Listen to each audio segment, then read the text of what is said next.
Всем привет, друзья! Вот хочу показать наживку, на какую я рыбачу. Рапан заморозки, живой нерис. Ну, он уже не живой, но нерис этот дальневосточный. Сухой нерис тоже. Креветка королевская, свежая. И червяк навозный.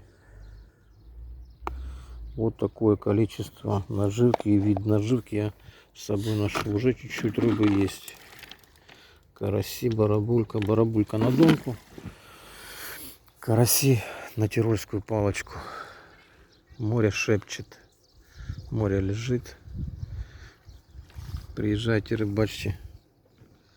Рыбка есть.